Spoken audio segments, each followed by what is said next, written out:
Comparing Casey and Guillem as two completely different routes to get where they are now. As a kid from Spain, it's something you dream of all your life. It's like, dude, Guillem, he broke his femur. I'm like, my heart sunk. The reason why Loretta lens is so important is it's the pressure cooker. And as we see every year in Supercross and motocross, it comes down to who can handle the pressure. That's who becomes the champion. So if you're scouting or you're looking at a rider's development or you're planning for the future, you want to see how they handle the most difficult situations imaginable. And Loretta lens is that.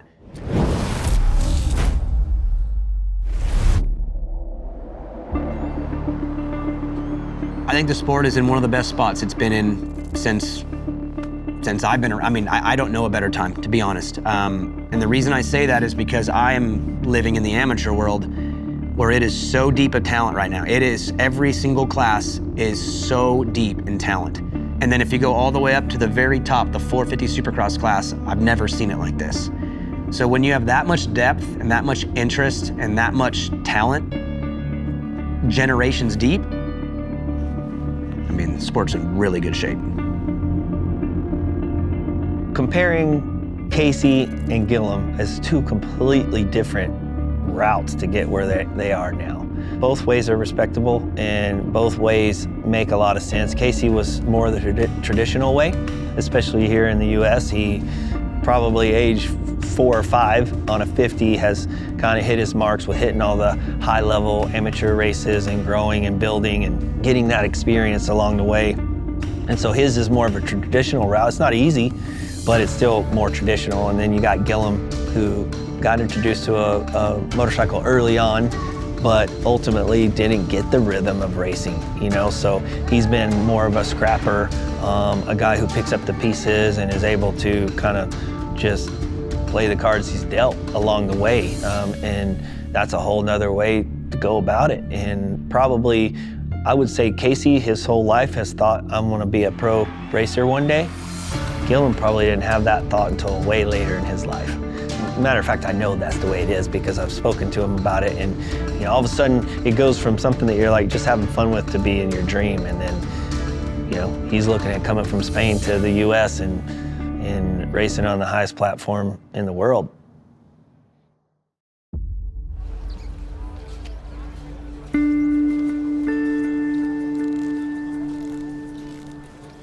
For me, Supercross was a completely new thing. It's like learning how to ride a bike again, and you know, changing brands and all the situation, like all new people. It's been pretty easy to get used to the bike, get used to everyone around me. Just Supercross takes some time, and definitely made a big progress. I felt like since November, every time I was going to the track, every day was a small step and a small step. And with my teammates like RJ, Malcolm, Christian, all these guys, and they helped me a lot through off season, and even Nate, you know, my trainer Justin. Like, it's a whole process. It just takes time, and you have to be patient. There's a lot of excitement. He's young. He's a rookie. He raced some pro motocross events, but he's never raced a professional Supercross. So it was one of those things that we know he's capable. He can ride a motorcycle, but he's got to understand the intensity and what Supercross is all about. Right now, that's all you need to do is kind of come out, whoop. And steady on the gas. Yeah, just steady. You don't need to try to plug it hard or anything like that. And you don't need to you're not ready for that, you know, you don't need that yet. Just, that'll come as you get more confident. Yeah, I'll give it a try, Okay, so just start out just in third gear, just a nice mellow. On fourth? We'll get you there. I mean, if you can pull fourth out of there and you're fine with it, I'm okay with that. But yeah, because I'll always want you in fourth or maybe in fifth, depending on the track, yeah, you know.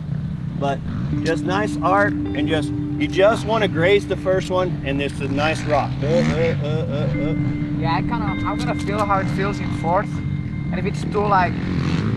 Only reason I said third is because just a slower, just a nice little teeter. But if you're good with fourth, it's nice and consistent. That's all I want.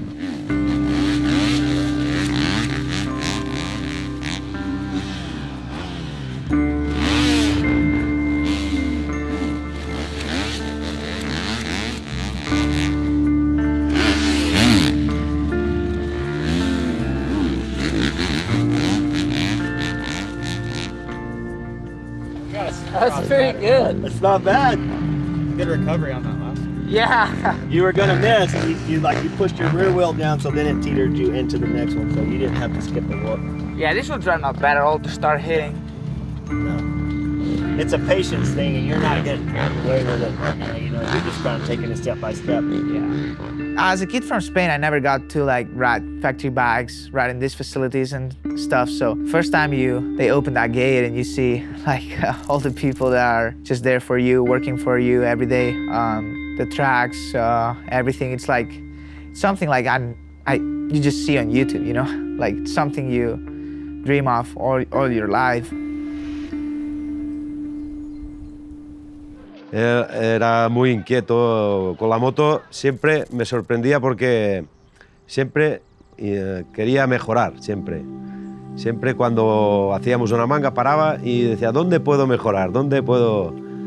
Siempre intentando mejorar siempre. A los 4 años, yo, aquella época aún competía yo, y le dije para ir a hacer carreras de enduro y no quería.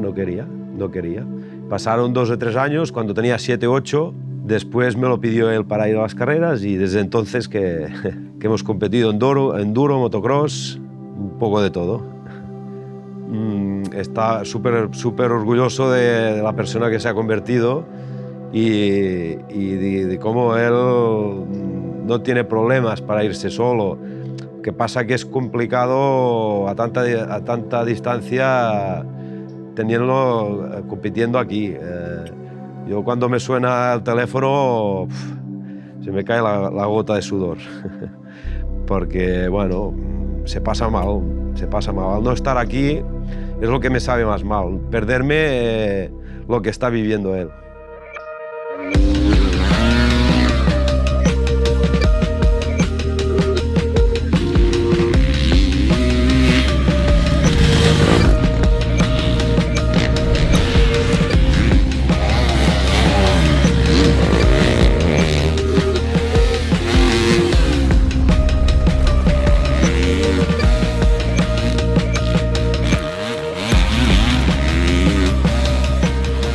Build up going into the first East Coast round at Detroit was really cool with Guillem because the growth was really crazy. You know, I'm used to seeing 2 or 3% growth with some of the guys who have a lot of experience, which is also cool. But with Guillem, I mean, you're seeing jumps of 5, 10, 20% going in, and that's what we were hoping for and looking for. He's adapted, I mean, rather quickly for a guy who comes from the GP circuit and has hardly any time on Supercross. I mean, he came over and he put his head down and put in the work, and it was really exciting to see his progression every time he got on a Supercross track. Like, it was never going backwards, it was always taking a step forward, and that's all we can ask for, and we're really excited to see him race. I got some videos of you. I don't know if it's worth sending to you. Don't turn up the volume, you're gonna hear me. What the hell is he doing out there? Hear him rev it in the air. Come on, look. Smooth. Ooh. Little OJ for the Watch fans. this 233 right here. That's actually not bad. Yeah. Oh. You actually filmed a lot that I missed, for sure. Like Okay, let's try this one. I knew it. Is this one? Let's see if You this. only filming the bad times. Okay, maybe this one's better. Or is this not a good one either? Oh, that looks good. Yeah, you got that double. Good job. Damn. There we go. Yeah. 233 through the whoops. They call me Lightning McQueen. Let's see if you get the 3. Oh, look at that. Clean. Look at that. Heater. That was probably the 49.9 right Dude, yeah, I think your name. Oh. You know that pillar in the middle of Supercross that they have? They put names up sometimes? Yeah. You would have been on that one that last. I think what makes it challenging for an international rider to come in and be successful is there's so much good and bad happening at the same time. The good is you're living this dream that you've been dreaming about for a long time. You're here, You're in the environment, you're in the room, you're at the gate, you're at the track. That's exciting. But with that comes a lot of pressure too, in an environment that you're not fully comfortable in. The culture, the food, the travel, the schedule, the industry, the media, all those challenges are in the face of a young kid trying to figure this out. But that inspiring feeling, that dream that they've been chasing, that they're finally getting to realize, is what gives them the power to overcome all the tough parts of this. So I don't envy the international riders that come over here. They're giving an opportunity to be special and live out a dream, but a lot is thrown at them right away, and not all of them make it through. Not all of them make it through. Who's filming today? So many questions for a rookie already, huh? I mean, it's my first race. It's normal that I have Don't so worry. many questions. I'll take care of you. Is this your t-shirt? Did you just throw it here? No. Mine is on, boy. Ooh, look at you. And those shoes? We gotta talk about them shoes, but What's wrong with the shoes? It's a Rockstar edition. those are Rockstar edition? This just can't be more Rockstar. That's not the correct color gold, though. Yeah, they've been losing color. I need to clean that. Here, on track walk, I need you to hold this as well. No, I am. So it's, Really? yeah, you gotta have your hands full of Rockstar the whole. Hey, you gotta learn the ropes, rookie. Come on, are you ready for a Supercross? Let's have fun, man. Let's have fun today. You got this. You got it. Just get a good start. That's all you need. Put yourself in a good spot. Connect with the track early. Hey, why doesn't Nate always walk so fast? Because he's cold. He's always in a hurry. It's not even that bad out, to be honest with you. No, it's actually like, I mean, it's cold, but nothing crazy. Nah, it's been way colder at certain Yeah. races. You know you got the A group, right? Really? Yeah, Oh, that's good. that's better. But don't let anybody intimidate you. No. You're just as good. You got every right to be out there just like anyone. Guillem Ferris is another one who we're looking at. I believe he's coming out for his first. Really cool guy. We got to talk to him. He's had a remarkable journey to get from Spain out to here to race. Well, you think about the transition of him. He was bagging groceries and going to school, and then now he's at Anaheim 1 and making his first debut race here in Detroit. Like, the contrast of lifestyles from there is wild, right? So this is a feel-good story. If you're not cheering for him, maybe take another look, because he's doing all the right things, saying all the right things, and now it's time for him to perform. We're in, buddy. Hey, good job. That's all we need. You start on Thursday and you're already nervous, you know, like, I mean, it's one of the best feelings ever, you know, everyone's there cheering for you, and the stadium is packed, like all the fans, and you know, you have this whole factory team behind you, like that also gives you a lot of confidence. So yeah, it's definitely something crazy. Like, you deserve to be out there just as much as anybody else. Don't give anybody too much credit. You do the best you can do, and you ride to your potential, you can race with any of them. Okay? I'm gonna go down here pretty soon. So good luck.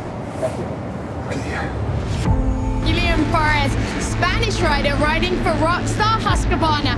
This young man has not ever ridden a Supercross race. He's 20 years old, and the first time he was even in a Supercross stadium was Anaheim 1 of this year.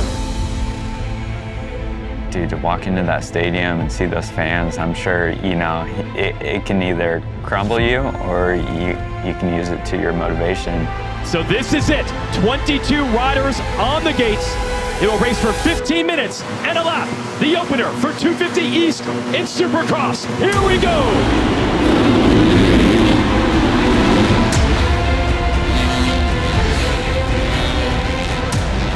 And how about this story? Guillem Perez, who has never raced a Supercross of any kind anywhere, the young rider out of Spain that was not on the radar of these teams 2 years ago. He is in 7th place right now. Unbelievable. Yeah, just an incredible story.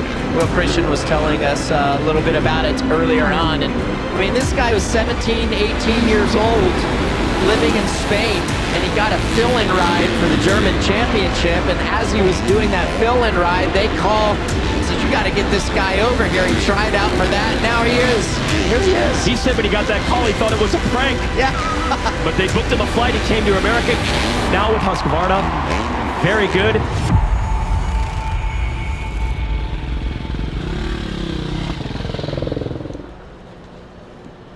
Keep your head up, bud. You f***ing rode good. That was good. What happened? Cross-roaded on the landing. First race was, like I was saying, I was all nervous and tight, and I feel like you can never be happy, you know? I always want more, obviously. It's like, that's how I am. Like, if I would have got 6 out, I was not gonna be happy either, you know? I would have wanted something better, you know? You always want better for yourself. Last lap. I know, that was 6 all day, bud. I know. Jeez. Hey, but still. Should have been a I know. I know. I was just so like. You're tense, you're riding tight, you know, and then you got a little slow going, and then, you know, a few little mistakes here and there, but like everybody was having them out there. You know, that track was brutal, you know. You just click neutral or what? What happened? No, I landed. You stalled it? I landed in the rods, but I landed like, so the corner's going left, and Yeah. I landed like, kind of like straight. Yeah. And the rods are like this, so I saved it. And then I was on the edge of the berm. Yeah, you're I like stole on the top bike. of Yeah. the berm almost, and I stole the bike there. And then I just fell down. Yeah, you're tired. I saw the 2 guys going by. Yeah. Didn't see anyone else. Yeah. Hey, I'm proud of you. I had expectations, Yeah, you I know know. I can ride with it. If we, yeah, I had the expectations of you. If we can get a top 10 here, I think that's really good. So you did I mean, better I kind than of got that. lucky with Yeah, the start crash. yeah, but that's all right. Yeah. You build off that. I'm proud of you, man. Good job. You should hold your head high, because that's an achievement for somebody coming over by themselves across the pond, doing Supercross, chasing their dream. Good work, man. Good work. Like, let's keep the ball rolling. The tough part in this sport is it gives you so much good, but it can take away a lot too. And you have to be ready for those moments and ready for the variables that are unexpected. And as soon as you feel like things are going a certain way and you're good, that's when you get bit. I got a phone call at like, dude, I think it was like 7 a.m. in the morning, and it's from Nate. And Nate don't call me that early very often. And I was like, answer the phone call, and I could hear something in the background, you know? And it's like, why is it so loud there? And it's the helicopter. And I'm like, dude. And he's like, dude, Guillem, he broke his femur. I'm like,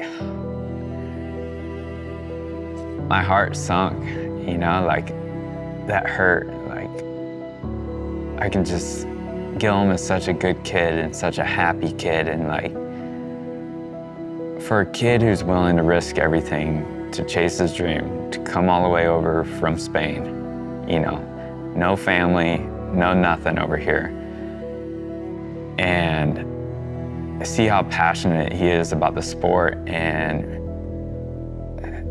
you hear about that happening, it tugs on you, man. It tugs on your heart. It was just a normal day, training at the Baker's factory, and you know, had this crash, and yeah, it's really the bad side of the sport. Like, we love this sport, but those are the times where it's really tough, and these whole situations make you like think about the love of the sport and all this kind of stuff. It was rough. I think it's been so far my roughest injury. It was really painful. It hurt a lot. It felt like surgery took forever. I'm grateful. I have the whole team's been real supporting, and I also have a bunch of good people by my side that's already helping me through rehab. Alice from Spain has been taking care of me, so yeah, I'm super grateful for that. Guillem will definitely come back strong. I think he'll come back hungry. I think he'll come back still wanting to learn and grow and prove that he has a place in this sport. I have no doubt. I saw it with him laying in the hospital bed. I see it when he's at a rehab facility in Spain right now, and he can't wait to get back to racing. So there's no question about that.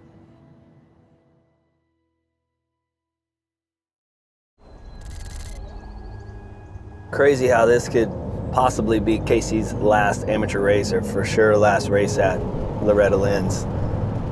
I think it's not a bad thought that, you know, he moves up and he's full pro next year. Yeah, like you said, he's had a really solid year, you know, especially showcasing against the A guys already.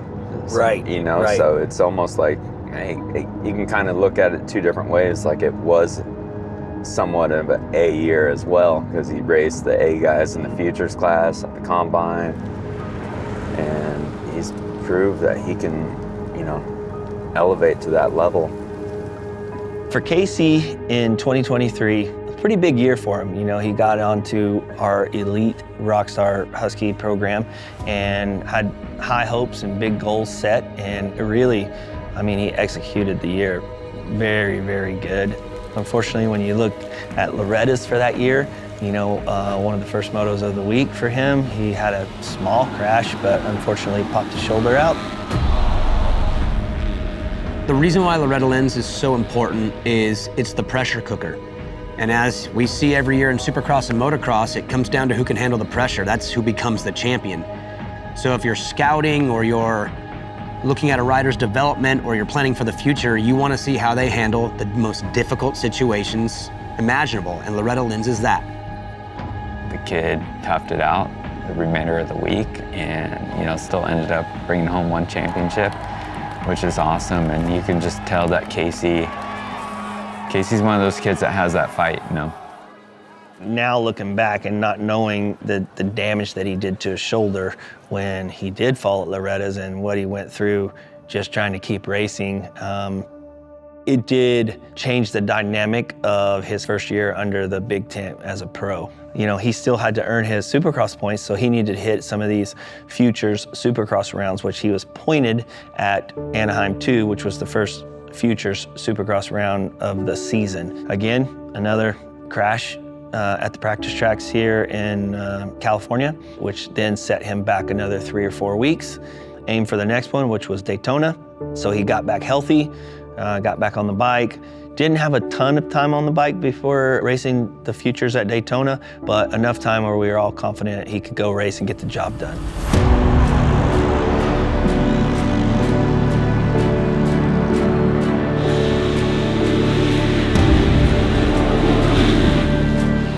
Going into the race, especially with winning the Futures Championship last year, I was like expected to win, I guess, with having the experience from last year, and when that rain came, it made the track a whole different animal, and it was all about the start during the night, and yeah, I just got a bad start and I was buried, but did what I could, and I wasn't too mad to come out with a third. Not happy? No. So tentative, huh? I couldn't get the track, like, I couldn't do anything right. Yeah. I'm so like... So that's what I was talking about this morning when I was saying beat the track. Beat the track, don't worry about anything else, just focus and beat the track. It's hard, once it gets in your head, it's hard to turn it around. It worked out for you, we're okay. We got done what we need to get done, but you're a million times better than that, you know that. Yeah. You know, so. They've raced on this track before as kids, so they kind of have a little bit of a familiar feeling. But the transition from racing Loretta Lynn's with your childhood buddies that you've grown up in RVs with to being in front of the crowd here and knowing that there's hundreds of thousands of people watching, that's just different. It's bigger, but the good kids, they're wired to get through it just fine. You see them, you saw them last year, Daxton Bennick, Juju Beaumer. The lights didn't get to them, and now they're awesome. So the right kid can get through it and not live into the moment too much.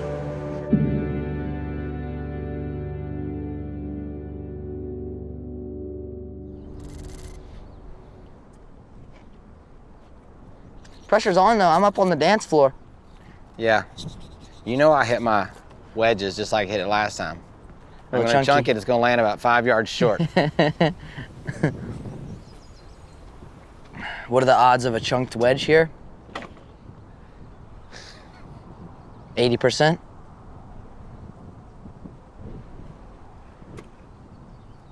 I like those odds. You like those odds? Yep.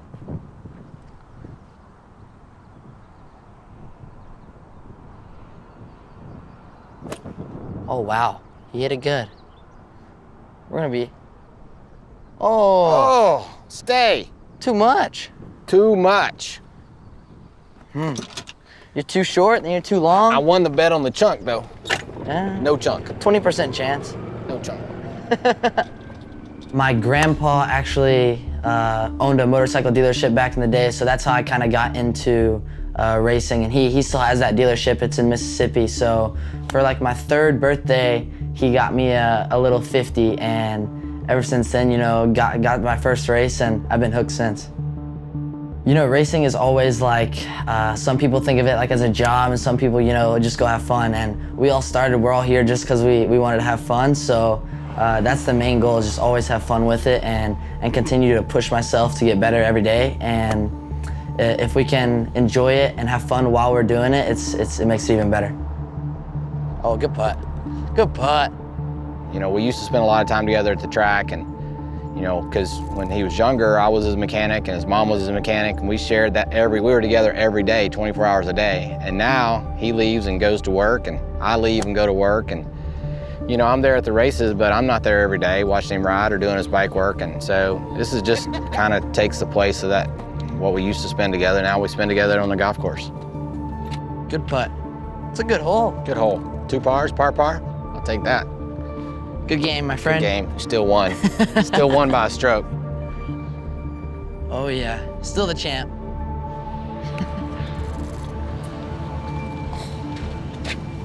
Ready? Are you guys going 3 over 3 before the triple? Yeah. It's easy. I mean, it's... Yeah, I was doing it. I just didn't know if it was faster. I feel like you're moving. Signing a deal with a factory team is also a really big accomplishment in this sport. You know, there's very few guys that get that opportunity to sign with a factory team and get on a pro contract and be able to have that chance to prove themselves in a factory team environment.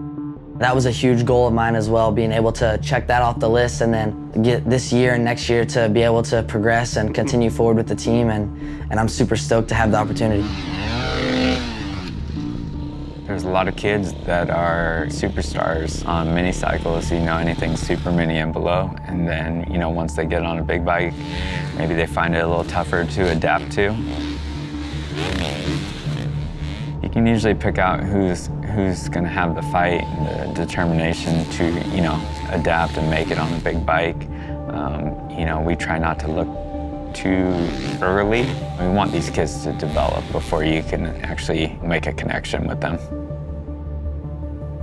Supercross has been going well for Casey. You know, kind of get on the other side of the injuries and just, again, like you hear me say over and over, is stacking good practice days, you know, stacking those days, consistent laps, and then ramping up the intensity going into a race, whether it be a Supercross Futures race or a real, true professional Supercross race. Looking at that, looking at his fitness, I know that the kid is capable of a lot, and he's got a great work ethic to go behind all of that. So I'm looking forward to seeing where he can land in the future. That turn over there, that's mean running. That you weren't avoiding it. I had to get onto Rick a little bit. He was avoiding it a few laps. Like, you need to work with the ruts. So that was good, because it's not any quicker, because you got to actually know anything that's holding some traction. But it's a little easier on you. But that's good. Yeah, these are getting the last little chop in them.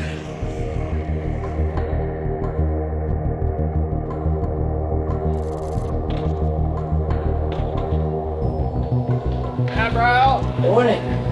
What's up, Case? Let's go, bro. Ready for this? I think people forget about the good in this sport because they're right on to the next chase. I think racers are wired that way. I've learned that, and I've experienced that this year, even in the amateur world, that when a kid wins a race, they're stoked, the family's stoked, but they're immediately thinking about the next goal and the next chase, because at the end of the day, winning a 450 Supercross championship, I think, is what everyone wants, and all the success you find along the way is cool, but it's not enough. What's up? Ready or what, dude? Guess so. Yeah? Have fun. It's a bummer, I think, in this sport, sometimes emotionally not being able to capture the moments and hold on to them longer, but we're just not wired that way. We always want more, we want what's next, and as good as things may be on a Saturday night, come Sunday, you're just chasing that next victory. Casey Cochran, this is his first ever pro race. He was basically in college the past few years, like we call it Supercross Futures, amateur racing. Now this is his pro debut. Casey Cochran, first professional race out of the Futures program here in third overall. Cochran up there in third ahead of Hammaker, Vial, Deegan, Bennick. He's surrounded by some heavy players here in the 250 East. Come get a picture and get a sign. Well, good. How are you? Look, do cheese. Turn around, do cheese. Look, do cheese. Look at me. Awesome, dude. Hey, congrats on the debut. Thank Good you. luck, dude. Kick some butt. Thank you very much. Here you go. Look at Hunter. Tell him thank you. Thank you. No problem. You guys enjoy the day. Cheers, bud. Thank you. You got a lot of experience from everything you've done your whole life. This is no different. You know, you clear the stadium out, everything else is just a track. Yep. Yep. You ride, train with some of the best, so. Yep. There really isn't anything to get more worked up about. You get nervous enough to get get the blood pumping, and just do your thing. Yes, sir. For Casey, expectations going into his first Supercross race, for me, I never like to go, hey, I need you this place or better, right? I typically like to go, look, if you're ready and we all agree and your fitness is good and we know that you're capable, I want you to hit the details. If we put him in his first Supercross and he grows and he learns from it, that's what we need from him right now. Especially knowing that this is not even a typical rookie Supercross year. His rookie season is really gonna be in 2025. He's in a great situation to build a foundation that he can grow from. And I think ultimately as a program and as a team, that's what we want, and we're here to support him and take him to that next level. 250 East here in Foxborough. Let's do it. Rockstar Energy Factory Husqvarna's Casey Cochran making his pro debut out of Supercross Futures up into the big time. Great learning year for him. He can kind of, I wouldn't say it's a throwaway year, but not a whole lot of expectation, I would think, other than to go out there and learn the ropes, learn what to expect, and he'll be a 10 times better rider for it. And that's a good position to be in, not being in a must situation. It's a tough learning curve for a kid like that. I think a lot of these kids come in with really big expectations, almost sometimes bigger than what we have for them, which is a good thing, as long as you can wrap your head around it when things do go wrong. No, I was good, and the guy next to me hit my elbow down, and it knocked my hand off the bars. That might be mentally one of the toughest battles that some of these top-tier amateur kids have when they come to the pro ranks, is that they're so accustomed to winning. You want to chat before you go, Chase? I mean, yeah, a little disappointed just because I know there's more. And when the way you look all day and what you're capable of, like, that's what we got to focus on. Is like, there's a lot of learning going on this year. We're coming into next year, even though that's kind of officially your rookie season, like, we got to be past that. We got to be confident enough to be past that. And I think we will. But we can't, like, if we want to be in this thing for the long haul for, like a championship run, those moments, you got to be able to get through them. You have to have more will and determination than the next guy, every time. I was really hoping for something we could hang our hat on to move forward, but it is what it is.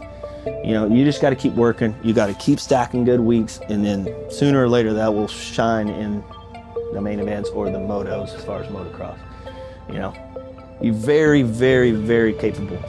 So that's the good news, Yep. Ultimately, it's a great job and great learning in these 3 Supercrosses. Now let's kind of shift gears and let's get ready. Let's get fierce, let's get determined, let's get gritty. The outdoors is going to be gnarly. I really think that Casey is one of those kind of under the radar type of guys, and he's okay with it. And he's always been that gritty guy that's chomping at the heels of some of the guys that are more, on a higher platform. And I think in longevity, he may end up being the best of all of them.